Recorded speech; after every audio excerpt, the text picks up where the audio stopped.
Hello everyone, welcome to my YouTube channel. आज 2 अगस्त 2020 है और आज की इस वीडियो में हम education and job related updates को कवर करने वाले हैं। तो आप लास्ट तक वीडियो में बने रहें ताकि एक भी अपडेट आपसे मिस ना हो।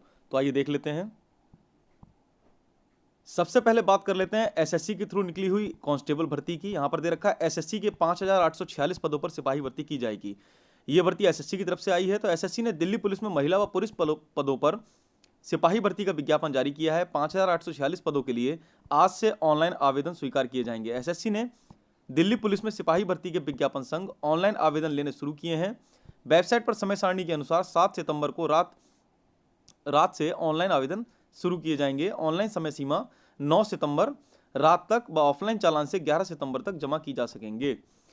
तो यहाँ पर सीटों का जो विवरण दे रखा है वो इस प्रकार है। जो पुरुष के पद हैं वो 16 से 81 सामान्य में, 662 ओबीसी में, 590 एससी और 157 एसटी के। वहीं यदि कुल पदों को मिलाकर बात की जाए तो टोटल 5846 पदों पर भर्ती होनी है और इसमें ईडब्ल्यूएस का भी आरक्षण दिया जाएगा। तो आर्थिक पिछड़ों के लिए 583 पद हैं। दिल्ली पुलिस की सिपाही भर्ती में आर्थिक रूप से पिछड़े अभ्यर्थियों के लिए 583 पद घोषित किए गए हैं, जिसमें पुरुष वर्ग के 362 और महिला अभ्यर्थियों के 221 पद रखे गए हैं।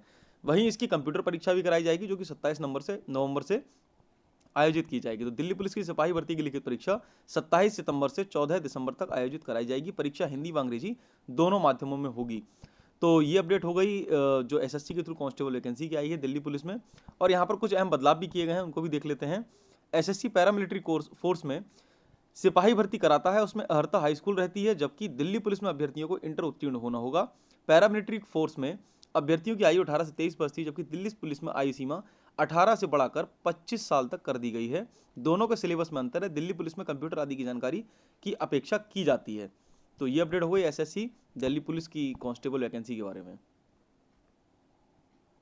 उत्तर प्रदेश माध्यमिक शिक्षा सेवा चयन बोर्ड से यहाँ पर हम लोग जैसा कि देख ही रहे हैं, चाहे वह 68,500 शिक्षक भर्ती हो या फिर 69,000 सहायक अध्यापक शिक्षक भर्ती हो, आप किसी भी वैकेंसी को उठाकर देख लीजिए शिक्षक भर्ती को, वो कहीं ना कहीं कोर्ट में जाकर जरूर फंसी रहती है किसी न किसी मामले में लेकर। तो इस पर सरकार भी परेशान है, प्रशासन भी परेशान है कि भर्तियां इतनी लंबी लटक जाती हैं और उन पर कोई कार्रवाई नहीं हो पाती है। तो इस संबंध में जो सचिवालय है उसने निर्णय ले लिया है अब भर्तियों को जल्द से जल्द फाइनल कराने के लिए। तो यहाँ पर दे रखा है उत्तर प्रदेश माध्यमिक शिक्षा सेवा चयन बोर्ड की ओर से शिक्षक पद पर चयनित अभ्यर्थियों को विद्यालय आवंटित होने के बाद अब नियुक्ति के लिए भटकना नहीं होगा। विद्यालयों की आवंटन सूची अब शासन और माध्यमिक शिक्षा निदेशक को भी भेजी जाएगी। इस पूरी प्रक्रिया पर शासन की निगरानी होगी। साथ ही नियुक्ति के दौरान अक्सर होने वाले विवादों में भी कमी की जाएगी। इस बाबत अपर मुख्य सचिव आराधना शुक्ल की ओर से उत्तर प्रदेश माध्यमिक सेवा शिक्षा चयन बोर्ड के सचिव को पत्र जारी किया गया है। माध्यमिक शिक्षा सेवा चयन बोर्ड से शिक्षकों के पद पर चयनित होने वाले अभ्यर्थियों के विद्यालय आवंटन की सूची केवल जिला विद्यालय निरीक्षकों और मंडलीय संयुक्त शिक्षा निदेशकों को ही प्रेषित की जाती है, जबकि शासन और शिक्षा निदेशक को यह सूची नहीं भेजी जाती है। अक्सर नियुक्ति के लिए विद्यालय पहुंचने पर चयनित अभ्यर्थियों को भटकना पड़ता है। कई मामलों में तो अभ्यर्थी कोर्ट चले जाते हैं और मामला जब शासन या शिक्षा निदेशक तक पहुंचता है तब उन्हें उस विवाद की जानकारी होती है। इसी के मद्देनजर अपर मुख्य सचिव आराधना शुक्ला ने माध्यमिक शिक्षा सेवा चयन बोर्ड के सचिव को पत्र जारी कर दिए हैं कि चयनित अभ्यर्थियों की जनपदवार विद्यालयवार नियुक्ति के लिए किए गए आवंटन की सूची जिला विद्यालय निरीक्षकों एवं मंडलीय संयुक्त माध्यमिक को उपलब्ध कराई जाए, ताकि चयनित अभ्यर्थियों की नियुक्तियों की कार्रवाई पर प्रभावी अनुश्रवण किया जा सके और न्यायिक वाद की स्थिति से बचा जा सके। तो यदि ये जितने भी अधिकारी हैं बेसिक विभाग से जुड़े हुए अपना दायित्व पूरी ईमानदारी के साथ निभाते हैं, तो मेरा मानना है एक भी इसमें अनियमितता देखने को नहीं मिलेगी और जितने भी अभ्यर्थी हैं उनको उनकी योग्यता के अनुरूप सही समय से नियुक्ति दिलाई जा सकेगी। अपडेट है यूपी बोर्ड को लेकर। यूपी बोर्ड के परीक्षा फॉर्म भरवाए जा रहे हैं और रजिस्ट्रेशन की तारीखों को आगे बढ़ा दिया गया है। तो यहाँ दे रखा है लगभग 20 दिनों में दोनों प्रक्रिया की रफ्तार बेहद धीमी रहेगी। तो जहाँ कोरोना काल में चलते हुए काफ़ी प्रोसेसिंग में दिक्कत आ रही है, चाहे वो एंट्रेंस एग्जाम्स हो या ऑनलाइन फॉर्म फिलिंग हो, इन सबको देखते हुए जितनी भी डेट्स हैं वो आगे एक्सटेंड की जा रही है। तो यहाँ दे रखा है यूपी बोर्ड इधर हर साल करीब 5 लाख से अधिक छात्र छात्राओं का कक्षा 9 व 11 में पंजीकरण कराता रहा है। इतना ही नहीं, तादाद हाईस्कूल व इंटर के लिए परीक्षा फॉर्म भरने वालों की होती रही। इस बार की स्थितियां एकदम उलट हैं। प्रदेश में यूपी बोर्ड से संबंध 27,000 से अधिक माध्यमिक कॉलेजों में अपेक्षित छात्र छात्राएं ना तो परीक्षा का फॉर्म भर रहे हैं और ना ही पंजीकरण करा पा रहे हैं। ऐसे में बोर्ड प्रशासन को पंजीकरण व परीक्षा फॉर्म भरने की तारीखों में इजाफा करना पड़ेगा। कोरोना संक्रमण का असर हर क्षेत्र में है, शिक्षा क्षेत्र भी इससे अछूता नहीं है। बोर्ड ने जुलाई माह में पहले 2021 के हाईस्कूल व इंटर परीक्षा के लिए फॉर्म भरने का कार्यक्रम जारी किया है और कुछ दिन बाद कक्षा 9 व 11 में पंजीकरण का कार्यक्रम भी घोषित कर दिया। संयोग से दोनों की अंतिम तारीख 5 अगस्त है। इस तारीख तक छात्र छात्राओं को फीस प्रधानाचार्यों के पास जमा करानी होगी। पिछले 20 दिनों में दोनों प्रक्रिया बेहद धीमी रही हैं। वजह है कोरोना के कारण कॉलेजों को ना खोलना। बोर्ड ने अब तक परीक्षा फॉर्म भरने और पंजीकरण कराने वालों की संख्या उजागर नहीं की है, लेकिन इस कार्य में लगे अफसरों का कहना है कि पिछले वर्षों से बहुत कम संख्या में छात्रों ने प्रवेश लिया है। हालांकि हाई स्कूल व इंटर में लगभग छात्र छात्राओं की संख्या तय है। तो ये अपडेट हो गई यूपी बोर्ड के जो फॉर्म फिलिंग को लेकर, रजिस्ट्रेशन प्रोसेस को लेकर, जो इसमें डेट एक्सटेंड की जा रही है। डेट है भारत सरकार का कहना है कि मोबाइल क्षेत्र में जो युवा हैं उनको लगभग 12 लाख रोजगार सृजित करके दिए जाएंगे। तो देख लेते हैं गवर्नमेंट का क्या स्कीम है और क्या कह रही है गवर्नमेंट। पीएलआई स्कीम के तहत देश विदेश की 22 कंपनियों ने 11 लाख करोड़ के मोबाइल निर्माण के लिए दिया प्रस्ताव। इलेक्ट्रॉनिक्स सेक्टर में production linked incentive means PLI के तहत भारत में निवेश के लिए 22 कंपनियों ने अपनी दिलचस्पी दिखाई है। इनमें कई विदेशी कंपनियां शामिल हैं, लेकिन भारत के मोबाइल फोन बाजार में 70% की हिस्सेदारी रखने वाली चीन की 4 कंपनियों शाओमी, ओप्पो, वीवो और रियलमी ने इस स्कीम से खुद को दूर रखा है। आईटी एवं इलेक्ट्रॉनिक्स मंत्री रविशंकर प्रसाद ने बताया कि कंपनियों ने 11 लाख करोड़ रुपए से ज्यादा मोबाइल निर्माण के लिए निवेश का प्रस्ताव दिया है।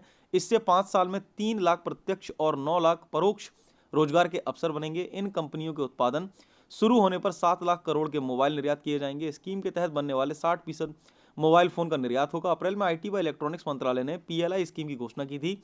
इस स्कीम के तहत भारत में उत्पादन शुरू करने के लिए 31 जुलाई तक आवेदन करना था। पीएलआई स्कीम मोबाइल फोन एवं इलेक्ट्रॉनिक्स कंपोनेंट के निर्माण के लिए है। मंत्रालय ने भारत में मोबाइल फोन कंपनियों के निर्माण क्षेत्र में 5 विदेशी और 5 देसी कंपनियों को चैंपियन बनाने का ऐलान किया था। प्रसाद ने बताया कि पीएलआई स्कीम के तहत विदेशी कंपनियां 15,000 रुपए से अधिक कीमत वाले फोन का निर्माण करेंगी। घरेलू कंपनियों ने लिए कीमत की ऐसी कोई शर्त नहीं होगी।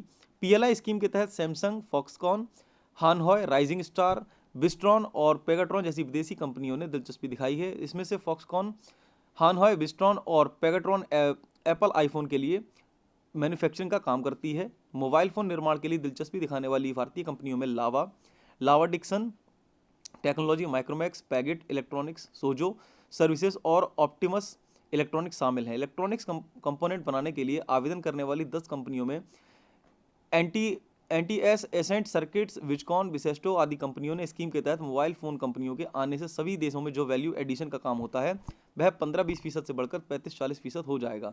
चीन की कंपनियों द्वारा पीएलआई स्कीम के तहत आवेदन नहीं करने के बारे में पूछे जाने पर प्रसाद ने कहा कि सरकार किसी भी देश के खिलाफ नहीं है, लेकिन देश की सुरक्षा भी जरूरी है। जिन कंपनियों ने आवेदन किए हैं उन्हें स्कीम का लाभ दिया जा रहा है, लेकिन आवेदन के लिए पूंजी, निवेश और सुरक्षा दोनों शर्तों का पालन महत्वपूर्ण है। तो यहाँ पर पहले ये देख लेते हैं पीएलआई स्कीम है क्या। यहाँ दे रखा है production linked incentive means PLI scheme के तहत सरकार अगले 5 साल में इस सेक्टर में निवेश करने वाली कंपनियों को उत्पादन के आधार पर 41,000 करोड़ रुपए के इंसेंटिव देगी। इस स्कीम के तहत आवेदन करने की अंतिम तारीख 31 जुलाई थी।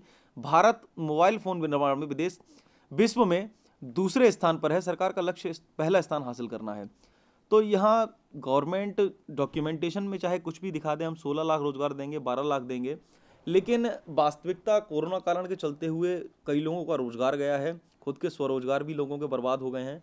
ऐसी स्थिति में गवर्नमेंट को चाहिए कि जितनी भी कंपनीज भारत में आकर मार्केटिंग कर रही हैं उसमें अनिवार्य रूप से भारतीय युवाओं को मौका दिया जाए, जिससे वे अपना जीविकोपार्जन कर सकें। तो ये एक अच्छी पहल हो सकती है। यदि 12 लाख भी छोड़िए, यदि 10 लाख 8 लाख भी लोगों को रोजगार मिल जाता है तो ये काफ़ी अच्छी खबर हो सकती है। तो ये हो गई आज 2 अगस्त 2020 की education and job related updates. ऐसी ही daily education and job related updates के लिए आप हमारे यूट्यूब चैनल रविंद्र विला को सब्सक्राइब कर लीजिए। साथ ही पास वाले बेल आइकन को जरूर प्रेस कर लीजिए, जिससे सभी लेटेस्ट वीडियोस को नोटिफिकेशंस आपको तुरंत रिसीव हो जाएं। Thanks for joining with us. मिलते हैं आपसे नेक्स्ट वीडियो में।